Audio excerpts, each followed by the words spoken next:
30 years from now, I guess I should keep studying my peers for now. Should I make a dance and snap thumbs? Fast hi-hats, 808 back drums. Are we selling our souls for 32 pieces of gold? If it's lacking in soul, how can it remain whole? We make music for stripper poles, but no music to think. That's the short-term money that we put in the bank. But the genre's going backwards. I see devolution instead of evolution. This is soul prostitution. The children are fumbling. Even got the elders encouraging, mumbling, watching them stumbling. Day after day it's so humbling. Meanwhile, our stock has been plummeting. And they telling me I need to sound like these other niggas. Grown-ass men trying to sound like the younger niggas. Used to have balance. Back in the days, we had talent. Trying to be original was the challenge. Now all these niggas sound the same. And all the beats pound the same. Same cadence, same drums. All that shit sounded lame. 20 niggas trying to sound like Future. And I love rockin' Future, but that style is for future. Think you niggas need a different producer. Hope that bullshit crash your computer. Ain't nothing cool about being a loser. Brothers and sisters, you're tuned into another episode of the Gospel of Malcolm X podcast. I am your host, Brother Eric. As always, it is my pleasure to be back and in the studio with you once again.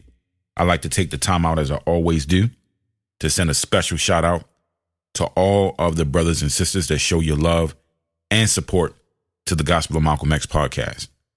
So today's episode, we're going to be talking about Prime Minister Benjamin Netanyahu. I believe he's one of the longest serving prime ministers ever in world history. And I don't necessarily have a clear cut path like I normally do for a lot of our episodes for today.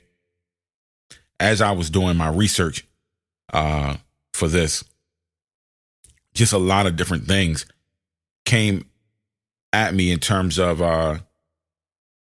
what his goals are and where this is going to lead the world. Because it seems like right now,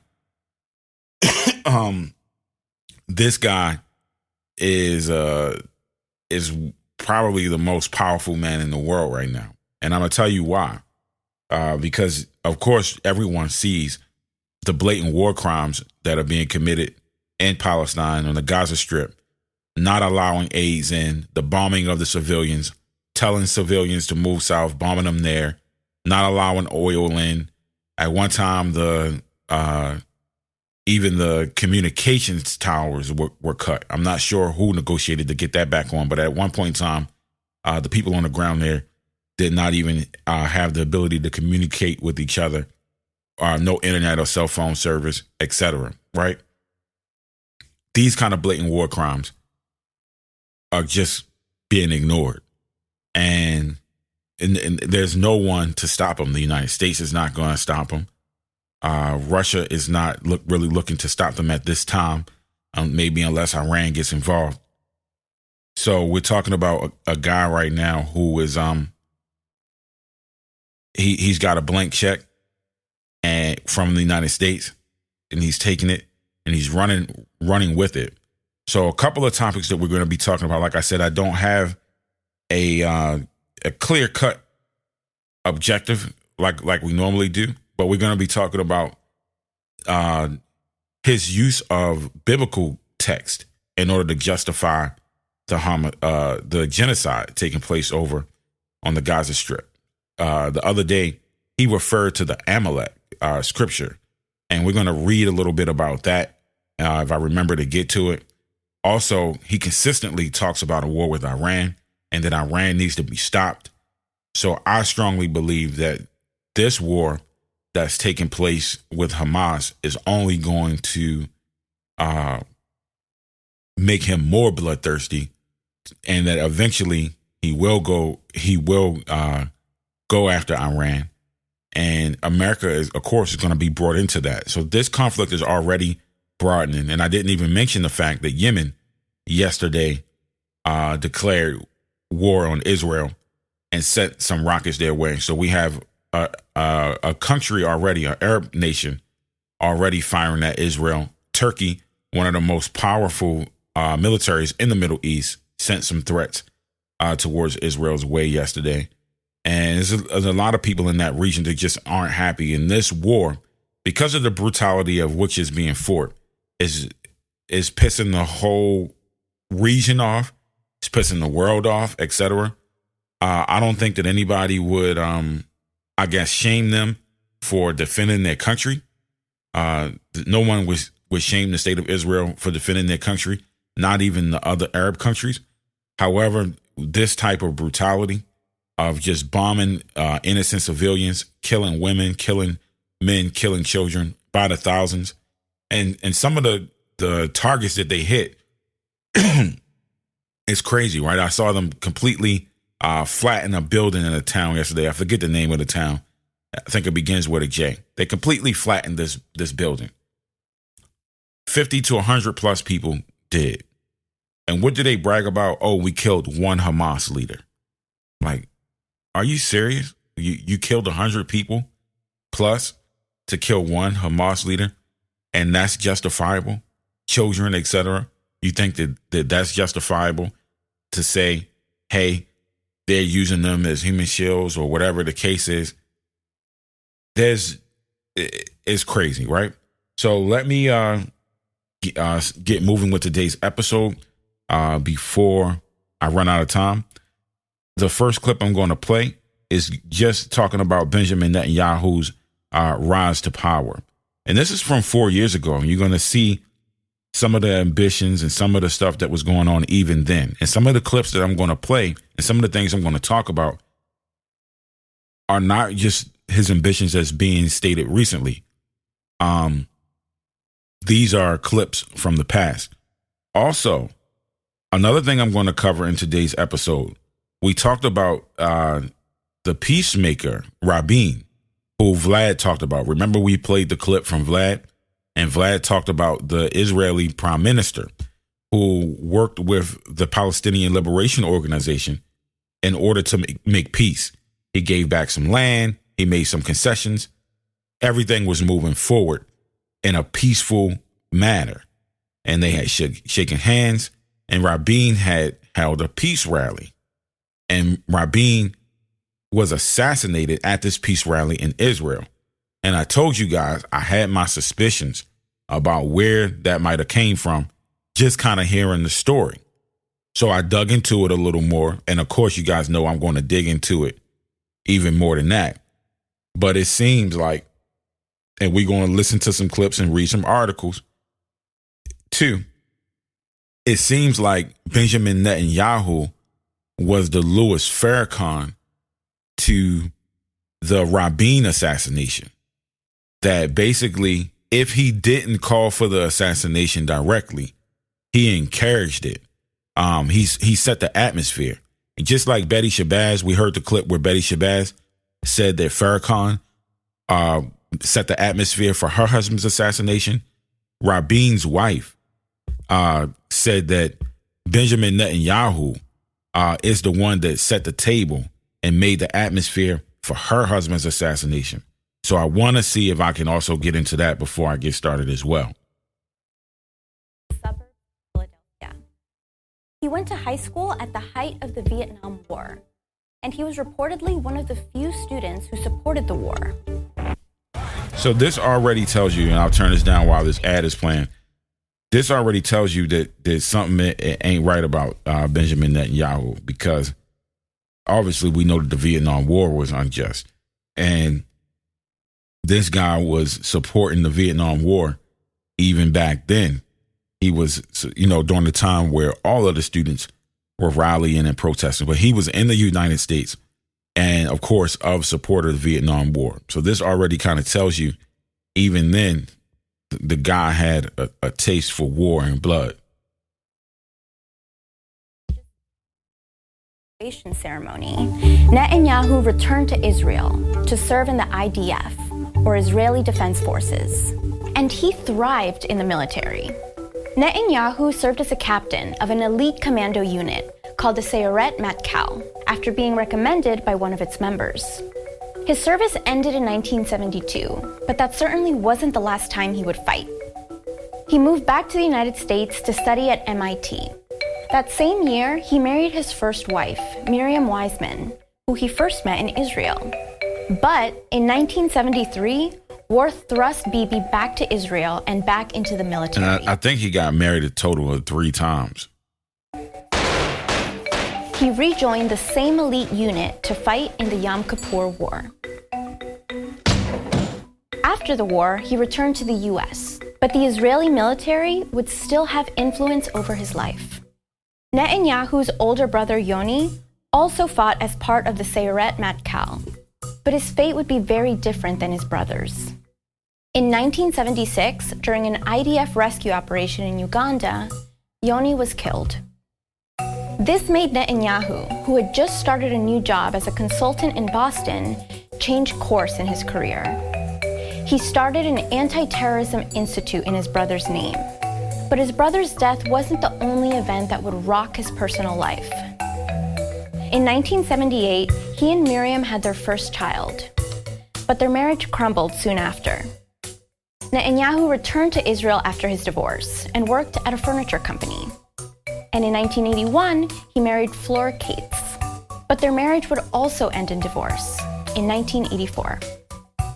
During this time, however, Bibi's professional life would begin to take off. In 1982, a family friend of the Netanyahus, Moshe Ahrens, was named the Israeli ambassador to the United States. And just like that, Benjamin Netanyahu went from furniture company to foreign affairs. He was asked to be Aaron's deputy at the Israeli embassy in Washington, D.C. His American accent set him apart and made him an ideal voice of the Israeli government on American television. Netanyahu thrived in his new role and was quickly promoted to be Israel's ambassador to the United Nations.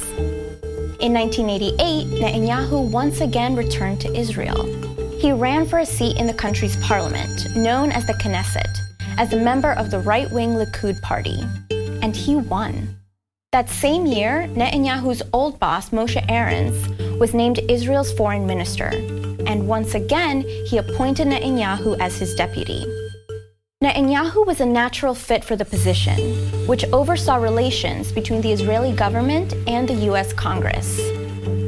During this time, Netanyahu began positioning himself as a conservative force within the Likud party, and that move quickly paid off.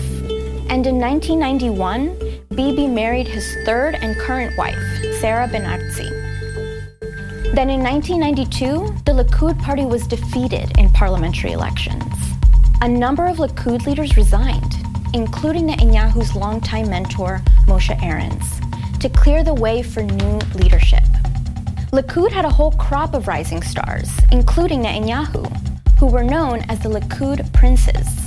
Netanyahu and the rest of the princes were seen as part of the, quote, Americanization of Israeli politics at the time, due to their pragmatic approach to political deal-making. But when it came down to it, Netanyahu triumphed over all of his peers. He became the youngest party chair in Israel's history during an extremely consequential time. In 1993, the governing Labour Party attempted to start the peace negotiations with Palestine. The Oslo Accords proposed that the Palestinian Liberation Organization, or PLO, and Israel recognize each other. Then, the two would gradually reconcile and negotiate long-standing issues over the next 5 years. As the Israeli opposition leader, Netanyahu condemned the deal and lambasted then Prime Minister Yitzhak Rabin.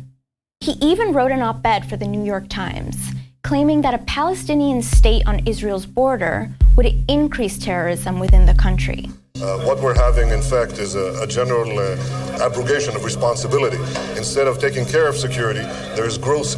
So you can see here that he's already having an issue with living in peace with the Palestinian people and having a nation on the border, and that basically them having a nation on the border itself would be a security risk. So that means that he doesn't want them there, which is why he's blasting away at the Gaza Strip like that. Security and irresponsibility on the part of the Prime Minister. But in 1995, something would happen that would jeopardize the entire peace process. After holding a peace rally in Tel Aviv, Prime Minister Rabin was assassinated by a right-wing extremist Israeli. His successor, Shimon Peres, called for early elections to gain a mandate to continue advancing the process laid out in the Oslo Accords. But that wouldn't happen. Instead, Netanyahu won the 1996 election. So they had this peace process going on. Peace in the Middle East was being moved forward with. What happens? They kill the Israeli prime minister, stop the peace process when there was another leader who was the prime minister, Rabin's, Rabin, supposed to be his successor. Got him out the way. Benjamin Netanyahu rises to power. And now we have not only then continuing Israeli-Palestinian conflict, but all the way up today. So we're talking about, 95, 96, over 30 years of war since then. Think about how many people have been killed. When these two guys, between Yasser Arafat and Rabin, were really squashing that thing and moving forward and shaking hands. And these are the Arabs and the Jews, and hopefully I could play some clips of this as well.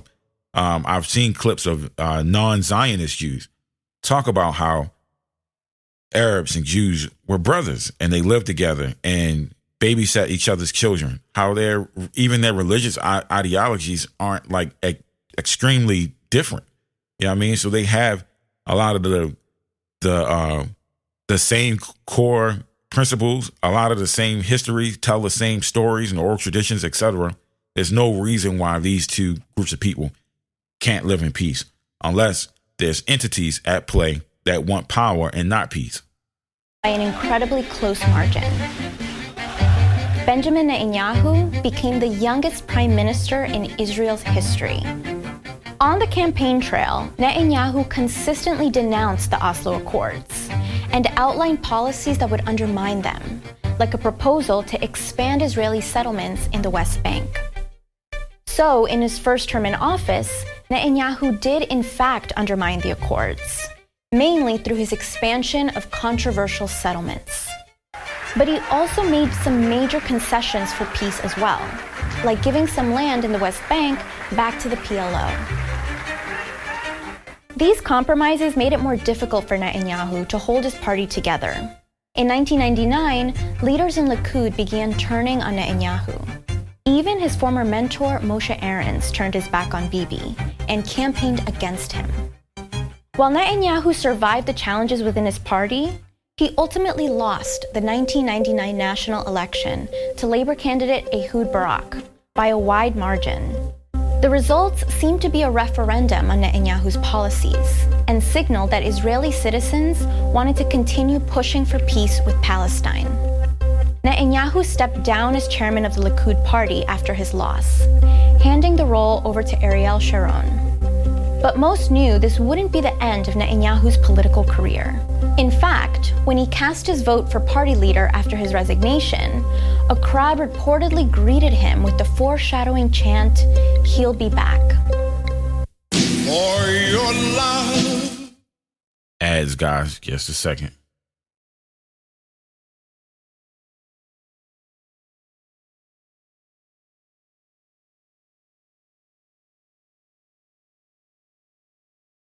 Exactly what would happen.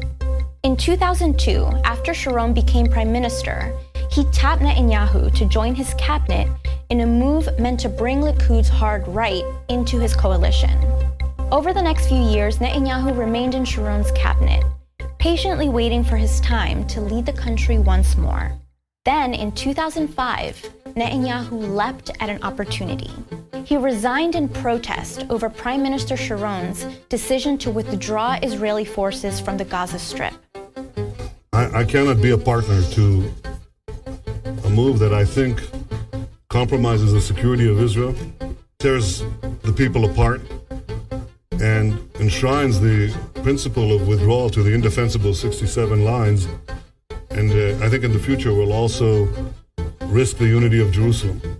After turning his back on Sharon, Netanyahu led a group of self-described rebels within Likud, who continued to oppose Sharon's planned withdrawal. And later that year, Netanyahu decided it was finally time for him to regain leadership of the Likud party. He campaigned against Ariel Sharon and was so close to returning to power, but he was narrowly defeated. Despite his loss, Bibi wasn't finished just yet. In a twist of fate, feeling demoralized by his near loss, Ariel Sharon quit the party to launch his own centrist party. Elections were called for March 2006, but before they were to occur, Sharon suffered a serious stroke that would put him in a coma for years, until 2014, when he ultimately died. In the wake of this tragedy, Netanyahu was reportedly seen by some as the best leader for Israel's security. Despite this, Netanyahu's party did not win the 2006 election, and he would have to wait another 3 years before he could try again.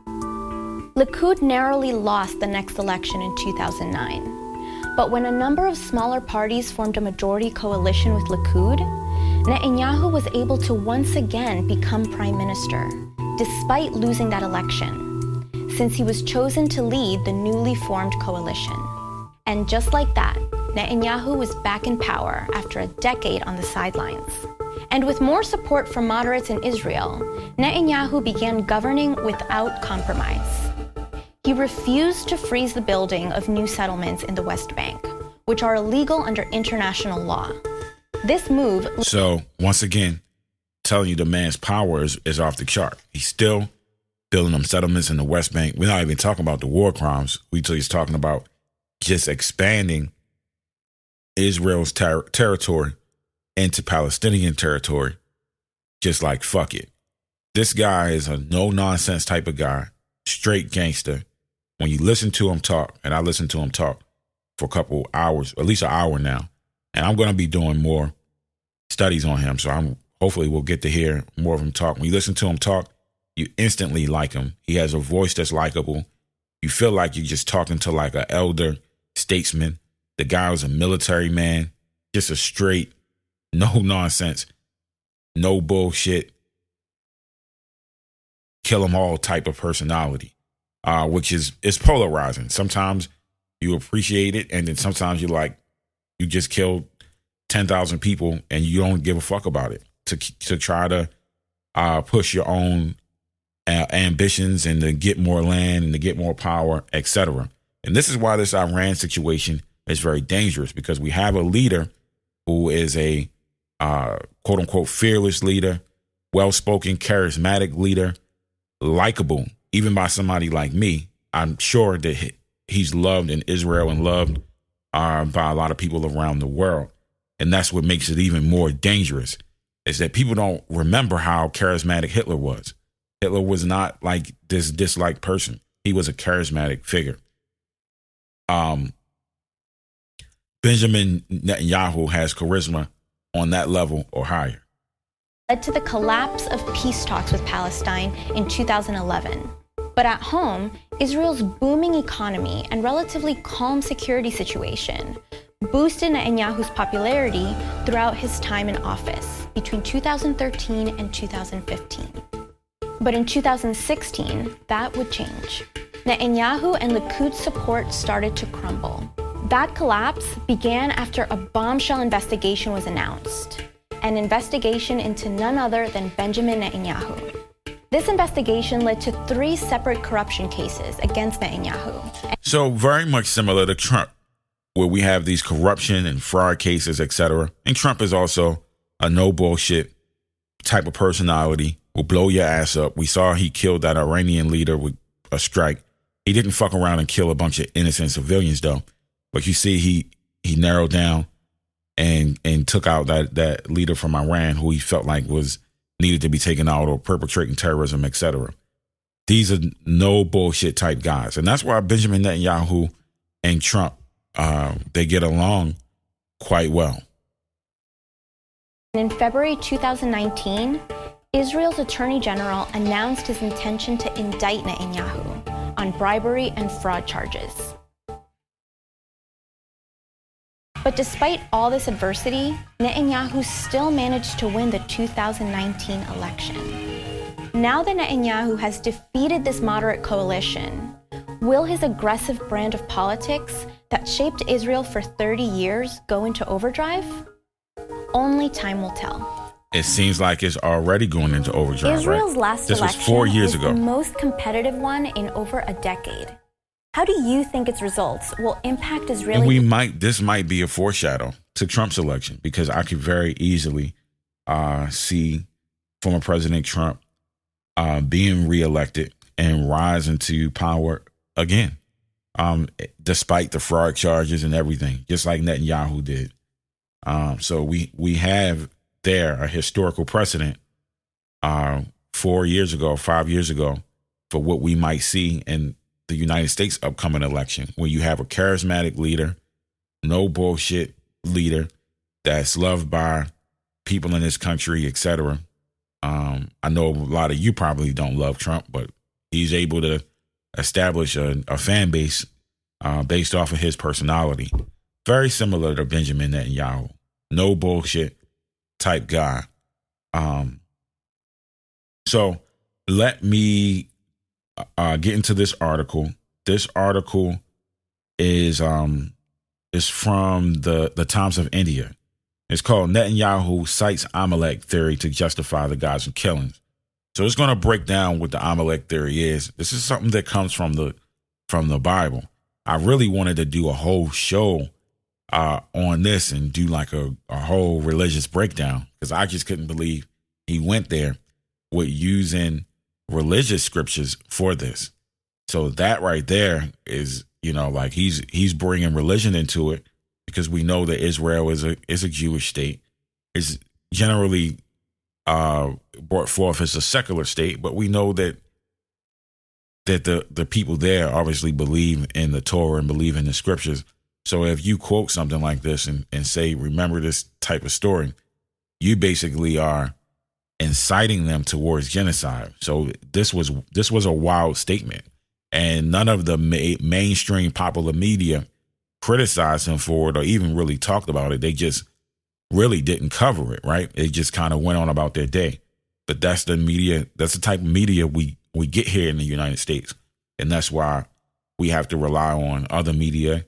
And I have to be media, you have to be media, and use social media and all kinds of media to spread the word. So here is the article here, the Times of India, New Delhi.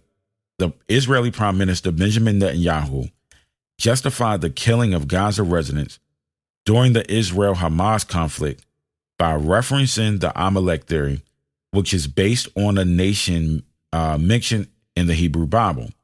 This theory has been used to support the military actions against Gaza in the ongoing conflict that resulted in over 1,400 Israeli casualties and nearly 8,000 casualties in Gaza. Quote, "You must remember what Amalek has done to you," says our Holy Bible. 1 Samuel 15:3. Here's the quote from the Bible. "Now go and smite Amalek, and utterly destroy all that they have, and spare them not, but slay both man and woman, infant and suckling, ox and sheep, camel and ass." I'll read that again. Quote, Benjamin Netanyahu says, "You must remember what Amalek has done to you," says our Holy Bible. 1 Samuel 15:3. "Now go and smite Amalek, and utterly destroy all they have, and spare them not, but slay man and woman, infant and suckling, ox and sheep, camel and ass," Netanyahu said. "You must remember what Amalek has done to you," says our Holy Bible.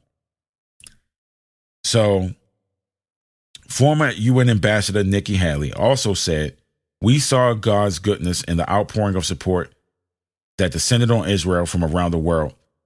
And while evil is trying to claw its way back, God's goodness is still clear, always will be." Public reaction to Israel Prime Minister's remarks on the Amalek theory and the Gaza killings was overwhelmingly critical. Many citizens expressed their condemnation, with one user highlighting that such genocidal remarks were not new from the Prime Minister. Some users pointed out to the historical context of the creation of Israel and its association with religious beliefs, while expressing the tragic consequences of conflict. Others describe the situation as awful and possibly driven by religious beliefs, while another raised questions about the terminology used, specifically whether referencing the Bible is common with the Jewish community as opposed to the Torah. The response on social media reflected a mixed criticism, historical context, and questions about the terminology and religious references in the Prime Minister's statement. But see, we see social media and all of those type of responses and responses from citizens. But where's the condemnation from the United States, right? Where's the condemnation from that way to say, hey, this is not a religious war. You're supposed to be defending your country. Where's that condemnation from? Right? It's not there. So what I'm going to do, I'm going to get into an article that talks about the involvement in the Rabin assassination. And then I think I might have a video clip on that as well. And then we're going to talk about him constantly talking about Iran. Constantly talking about Iran. Several clips of him saying Iran must be stopped. I'm just going to play one of them. And then we'll go ahead and call it a day.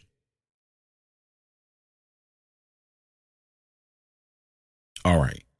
Labor Chief Makali Rabin was assassinated with Netanyahu's cooperation. This article is from the Times of Israel. Speaking ahead of the anniversary of the ex-prime minister's killing, and I think his killing took place on November 4th. So hopefully by November 4th, I'll have a special show on the anniversary of the ex-prime minister's death. Shout out to him for standing for peace. It's a shame that all of the peacemakers get taken out the game. And I didn't know about this guy really until Vlad had brought it up. So I really want to do more investigation in terms of what this guy was all about and what led him up to making the decision to make peace with the Palestinians, all the way up to the point that it cost him his life. And he wasn't taken out by any Palestinians. He was killed by Jewish hands. Right-wing Jewish extremists took out Rabin, Prime Minister Makali Rabin. So that's crazy. Speaking ahead of the anniversary of the ex-prime minister's killing, minister singles out Likud leader and Ben-Gvir for roles and excitement. Likud sources, she's desperate to cross the Knesset threshold. Labor Chief Party Chief Marav Makali on Thursday accused opposition leader Benjamin Netanyahu of being complicit in the assassination of the former Prime Minister Yitzhak Rabin. Speaking at a conference organized by Yisrael Hayom newspaper ahead of Saturday night's memorial ceremony marking 27 years since the 1995 assassination, Makali also singled out religious Zionism, Atzma. Some of these names are rough, guys. I'm just going to move forward. Yitzhak Rabin was murdered in a political assassination. He was murdered in a political assassination with the cooperation of Benjamin Netanyahu and Itamar Ben-Gvir, Makali said. Netanyahu has been repeatedly accused by the left over the years of encouraging incitement that led to Rabin's killing, or at the very least contributing to the incendiary political climate that led to the murder. He has rejected such claims as attempts to distort the historical truth. Ben-Gvir, the rising star of the current election campaign, whose religious Zionism party is seen heading for some 14 seats in the 120-member Knesset, first captured national attention when he was filmed as a teen boasting about stealing an emblem from Rabin's car a short time before the assassination. Quote, "We got to his car, and we'll get to him too, he told a reporter at the time in the televised comments. In response to Michaeli's accusation, sources close to Netanyahu told Channel 12 that she is doing everything to clear the Knesset threshold. Nothing is sacred to her, not even Rabin. She's trying to delegitimize the entire right-wing camp. Ben-Gvir said Michaeli's dangerous incitement repeatedly crosses red lines and legitimizes harming me.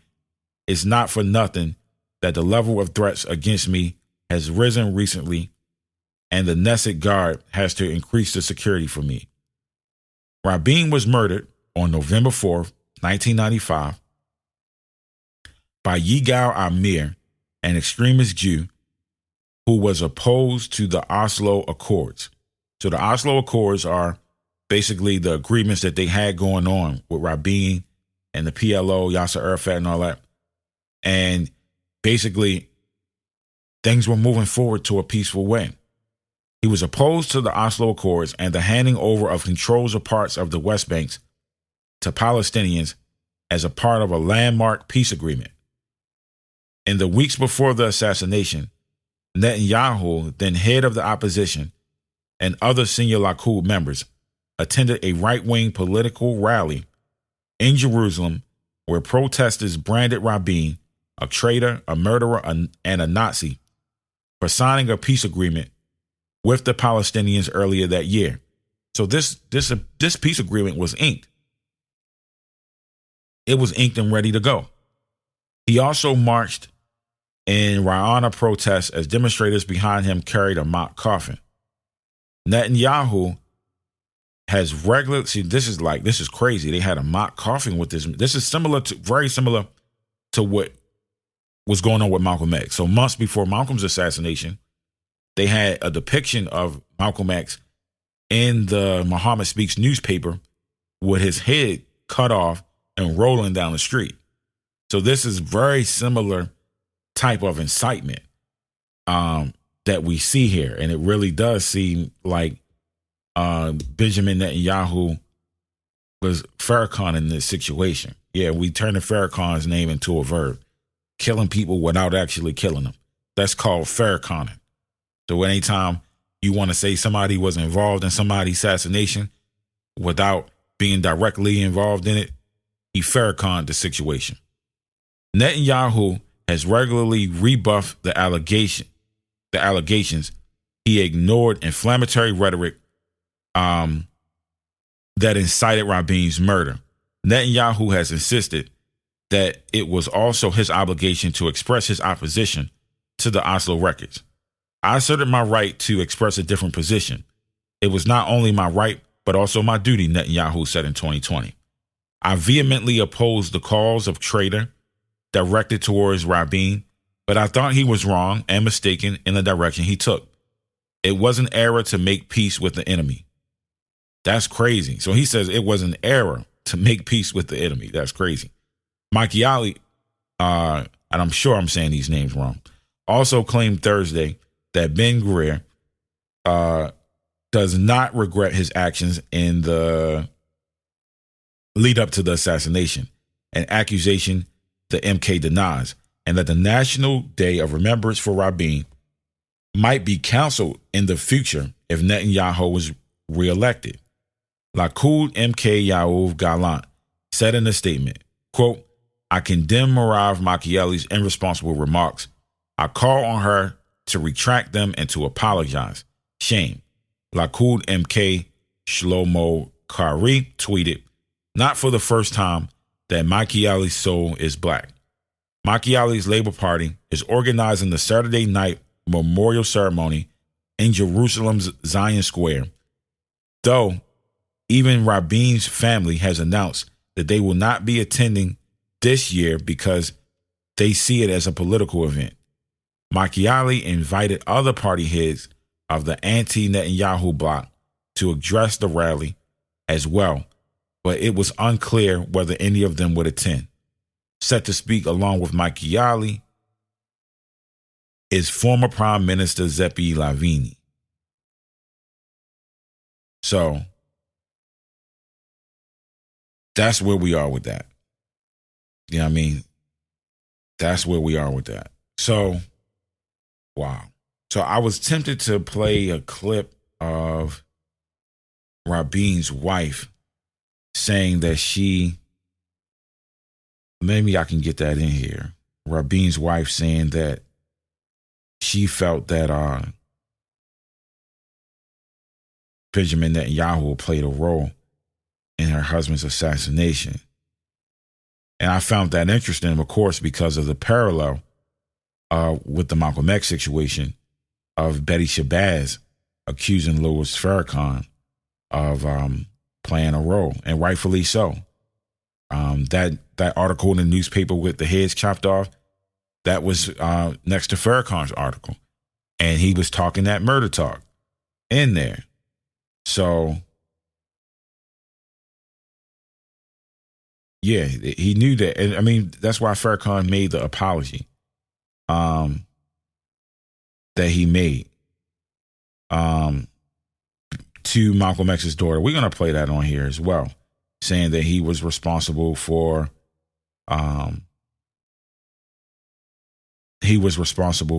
the climate. All right, so I'm not going to play the whole clip. I will, in a future episode, we'll play this whole thing, but I'm going to try to get to the point where it's just Rabin's wife. Finger at Mr. Netanyahu and said, "You must stop this incitement." Yeah. 1 second, we almost has taken yet another world leader away from us. It was just after the biggest peace rally in Tel Aviv. Rabin's widow blamed Netanyahu for contributing to her husband's death. Assassination of Yitzhak Rabin has also produced shock in the Palestinian community. And said so on worldwide television. Your husband pointed the finger at Mr. Netanyahu and said, "You must stop this incitement." Yeah. To what extent do you blame Mr. Netanyahu and the Likud for what has happened? I do blame them. In a rally in Kikar Zion in Jerusalem that showed him in the uniform of a Nazi. So Mr. Bibi Netanyahu, now we can say from here to eternity that he didn't support it and didn't agree with it, but he was there and he didn't stop it. Netanyahu's close advisor at the time vehemently disagrees. The attempt to pin on him the murder of the Prime Minister is a cheap political propaganda trick that was taken by his... But they don't have really any, they say it's not true, but they don't have any real evidence to refute it. They don't have any clips of Benjamin Netanyahu saying, hey, calm down, don't call the Prime Minister this, don't call the Prime Minister that, or whatever, right? They don't have any strong evidence that really proves his innocence in this situation, right? But that's how it is. We're going to maybe do an extended version, maybe on November 4th, as a tribute to Prime Minister Rabin. I don't know a lot about him. I don't know if he's a hero or not.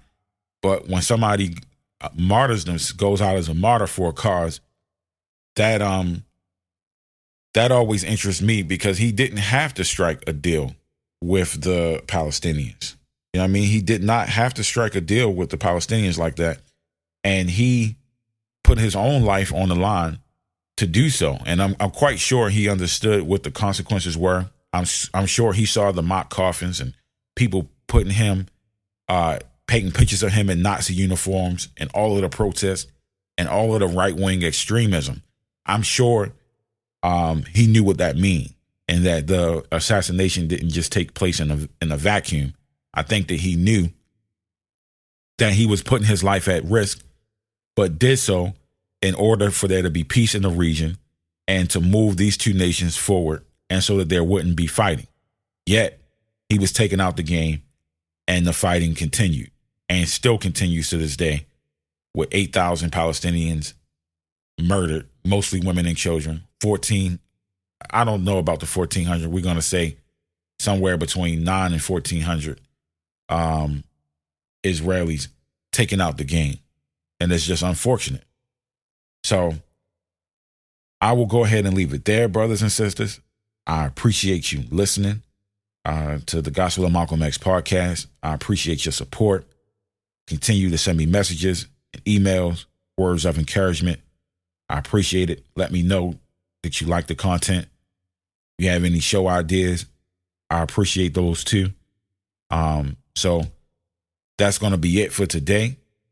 Until the next episode of the Gospel of Malcolm X podcast, peace and love.